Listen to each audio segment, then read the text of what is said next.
तो आज हम आ चुके हैं हाईवे की तरफ, जहाँ पे लोकेशन मिली थी बहुत अच्छी। देख रहे हो कितना फूल बढ़िया और शाम का लोकेशन, सूरज वूरज सब बढ़िया। तो ये कहाँ पे आए ये पूरा देखने के लिए आपको पूरा ब्लॉग देखना पड़ेगा।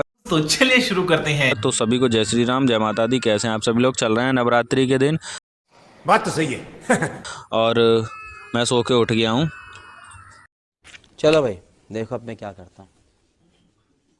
और नहा भी लिया है, दरअसल नहा धो के आ चुका हूँ। तो अब थी पूजा करने की बारी। उससे पहले हमें करनी पड़ेगी सफाई, जो है हमारा 2 मिनट का काम। चंदन भी यहीं रखा है और धूप बत्ती लगी थी कल वाली, वो भी रखी है। तो उसको पहले हम साफ़ करते हैं। उसके बाद साफ़ करने के बाद अब थी भाई पूजा करने के लिए गंगा जल लाने की बारी, यानी कि जल लाने की बारी। तो हम चलते हैं जल लेने के लिए। इस लोटिया में हम अपनी लोटिया में लेके आएंगे जल, जिसको चढ़ाएंगे हम माता रानी को। 2 जल लेके आ चुके हैं और मीठा भी उसे हमने कर लिया है। सफाई तो हमने पहले ही कर ली थी। अब थी बाबा के यहाँ, अब है जोत जलाने की बारी। तो जोत इसमें मैं जलाता हूँ। तो उसके लिए पहले मुझे लानी पड़ेगी रुई। तो रुई लेके निकाल लेता हूँ इसमें से थोड़ी ज़्यादा नहीं, बस थोड़ी सी रुई लेऊँगा। उसके बाद देसी घी से जलाऊँगा दिया। तो रुई लेके मैं सीधा दिया जला दिया, उसको बाती के रूप में बना के मैंने दिया जलाया। तो दिया जलाने के बाद अब मेरी पूजा हो गई थी संपन्न। तो उसके बाद भाई अब थी अपनी कुछ पूजा करने की बारी, यानी कि अपने थोपड़े पे कुछ तेल वेल मलने की बारी।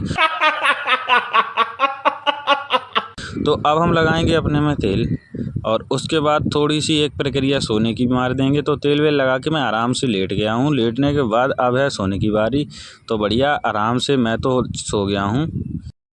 अब मैं सो रहा हूँ, जरूरत पड़े तो भी मुझे मत उठाना।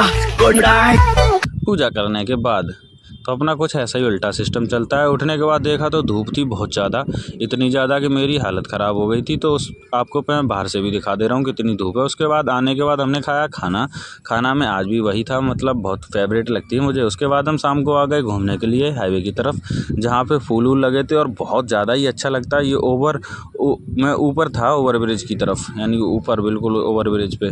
तो ऊपर से कुछ ऐसा लोकेशन दिखता है जो बहुत ही शानदार है। नीचा इतना है और इधर सारे ज़्यादातर गन्ने की खेती होती है, ईख की। वहीं पे मैं भी टहल रहा था। इधर बहुत ज़्यादा कूड़ा भी है साइड में, क्यों होता है आप लोग कमेंट करके बताना। और मैं घूमने के बाद जब लौट के आए तो यहाँ पे चल रही थी कुछ सजावट। तो सजावट इसलिए हो रही है क्योंकि यहाँ एक छोटी सी बच्ची का केक, जिसे आपने मेरे पहले ब्लॉग में भी देखा होगा। केक कटने के बाद भाई साहब अपने कमरे पे भी आ चुका था केक। आधा मैंने खा लिया था और इधर भी रखा था।